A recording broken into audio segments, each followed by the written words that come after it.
Grandes civilizações.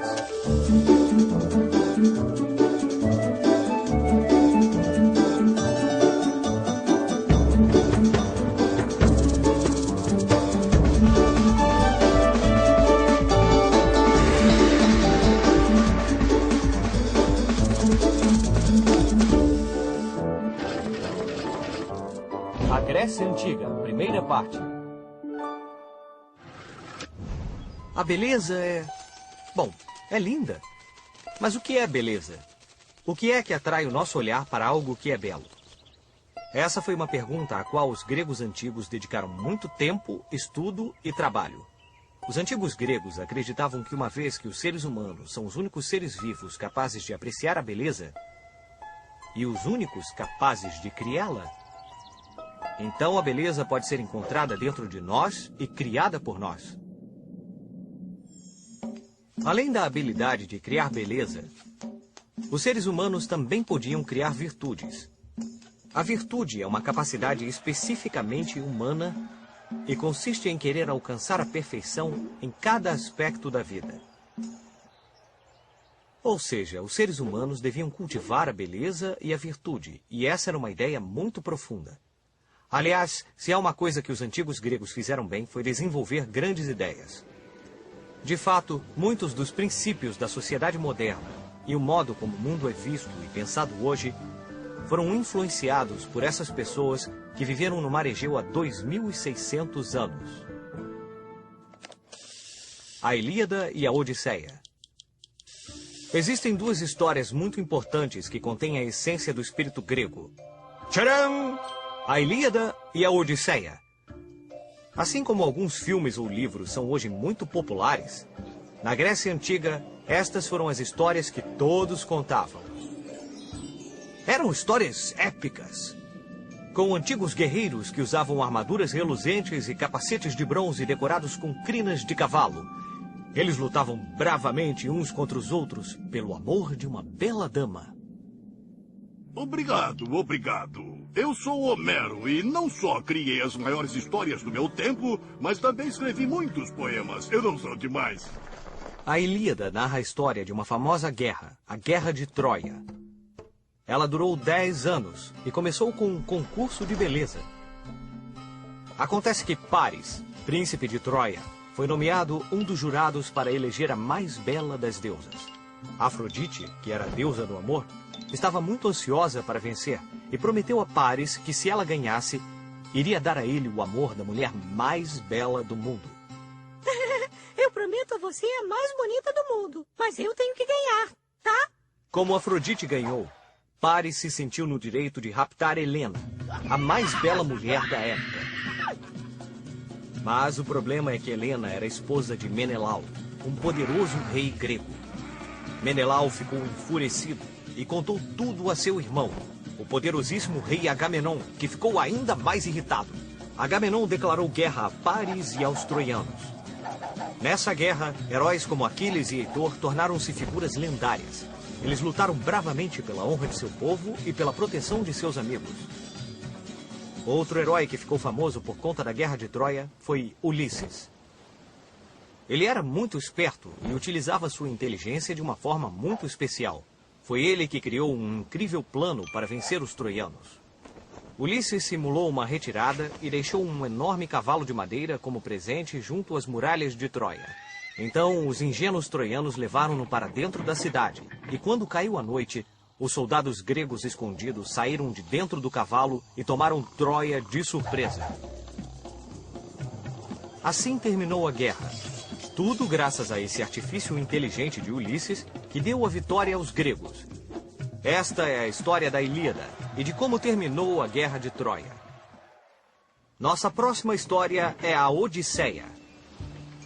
Esse livro narra as aventuras de Ulisses, que demorou 10 anos para poder voltar à sua terra natal. Ulisses viveu aventuras incríveis. Lutou contra monstros marinhos, sereias sedutoras, gigantes de um olho só, bruxas malvadas e muitas outras peripécias. Vamos voltar um pouco para falar de quem escreveu essas duas histórias que são a base de toda a literatura ocidental. Bem, acredita-se que foram narradas pela mesma pessoa, Homero, um poeta cego. Infelizmente, ainda sabemos muito pouco sobre esse misterioso trovador, mas ele continua influenciando nossa forma de contar histórias há milhares de anos. Atenas. O reino da Grécia Antiga não era tão organizado como o país é hoje. Na verdade, a cultura grega foi a soma de muitas cidades individuais e de um grande número de povos independentes. Não houve da cidade capital, onde toda a riqueza e poder estivesse concentrado, como houve no Egito e na Pérsia naquele momento. Cada cidade, a polis, tinha seu próprio governo, mas todas tinham acordado que faziam parte do mesmo grupo, o que chamamos de Grécia Clássica. Havia milhares de polis espalhadas ao longo de toda a costa do mar Mediterrâneo. Mas quem quisesse realmente estar na crista da onda no século V a.C., sem dúvida deveria dar uma volta por Atenas. Atenas foi uma das cidades mais importantes e hoje é o símbolo da cultura grega. A Acrópole era o lugar onde se construíam os edifícios mais importantes. Esse é o imponente Partenon, um dos templos mais admiráveis da Grécia Clássica, destinado a honrar a deusa Palas Atena, protetora de Atenas e cujas virtudes eram a inteligência e a sabedoria. Esse monumento foi construído como parte de um grande projeto de Péricles. Eu não quero me gabar, mas eu, Péricles, sou o maior governador que Atenas já teve. Péricles pensou que a melhor maneira de honrar a deusa Palas Atena era fazer de Atenas o lugar ideal para os filósofos, os artistas e os cientistas da época morarem e trabalharem. Sócrates, Platão e Aristóteles viveram em Atenas. 3 grandes filósofos que ainda são considerados alguns dos mais inteligentes do mundo. Atenas foi o primeiro lugar do universo onde se começou a desenhar a ideia de uma democracia, que significa governo do povo. A ideia dos atenienses era criar um governo no qual todos os cidadãos livres participassem das decisões e pudessem debater seus resultados. Logo, se cada pessoa era capaz de gerar virtudes, então qualquer pessoa teria todas as habilidades necessárias para governar, não é mesmo? Na verdade, hoje todos os cidadãos participam das decisões através do voto.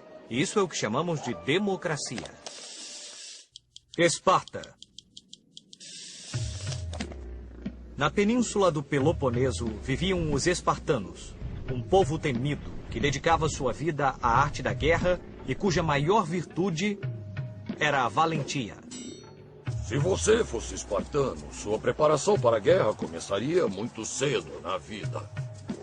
Para começar, por lei, os espartanos deviam ser fortes e saudáveis. Em outras palavras, se alguma criança nascesse com algum problema físico, seria jogada de uma montanha e deixada à mercê de animais selvagens.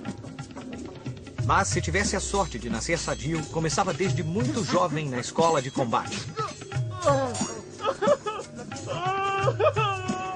E a participação no exército começava aos 20 e ia até os 60 anos.